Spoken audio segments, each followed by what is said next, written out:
Good morning, everybody. We are here today with David Papini. David is a psychologist and coach and has an extensive experience within companies, both as an employee, so as a worker, and also as a coach. We asked David to give us an overview of the main emotions involved in the workplace. I leave the floor to David.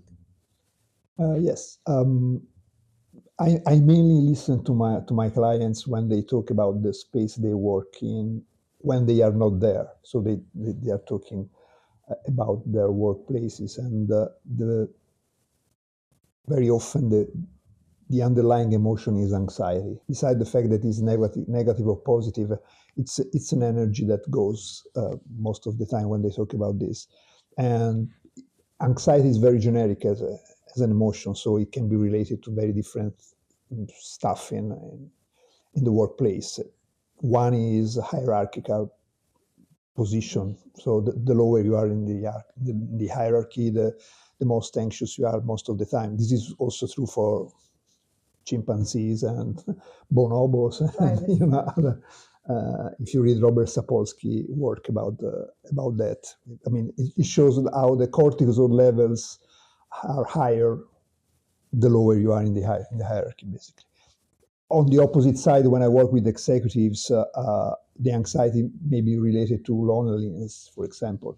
You are very high in the hierarchy, you are alone, and you have to make decisions, and you have no one you can trust enough to have a discussion or whatever. So you can have a lot of anxiety when your personality is more on the introvert side and less in the extrovert side. So the more introvert you are, the more anxious you are in open spaces. And I have clients that say, what should I say when I am at the coffee machine? I mean, I stay there and I pray that I just have my coffee and I can go away, which is the exactly opposite for extroverts. An extrovert become anxious when he's isolated.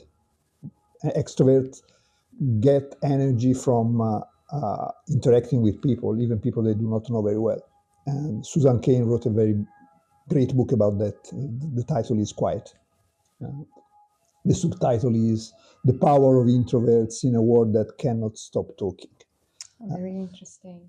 So we might say that introverts and extroverts have also different roles within a company and need different spaces. The energy metaphor is quite useful when you think about spaces because, I mean, as you said, the issue is how can we have an optimal energy level at work, basically. And so one issue is extrovert versus introverts and the culture prejudice that you have.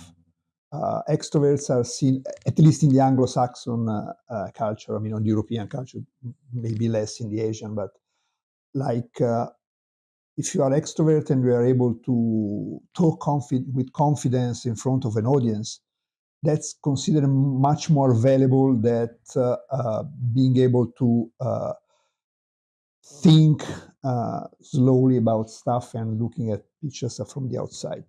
I mean, so this is a problem of culture, basically. And also it becomes a problem in spaces because if you think how an extrovert recharges and how an introvert recharges, it's very different.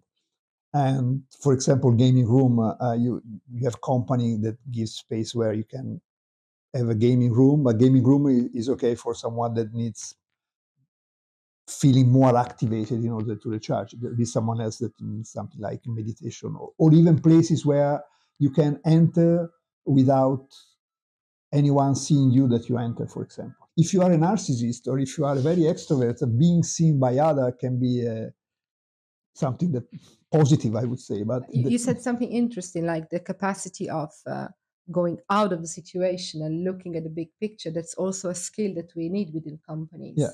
Because maybe in a crisis moment, they are also very useful. Yeah, you should have a bias for action. For example, in coaching, most of the coaching is built around the idea of goals and action and actionable. And but the problem with the bias for action it is that it's a bias. And an introvert has less a bias for action. It's more like a bias for reflection. And reflection, if you think that reflection is wasting time as a company, you may have a problem in crisis times, for example. So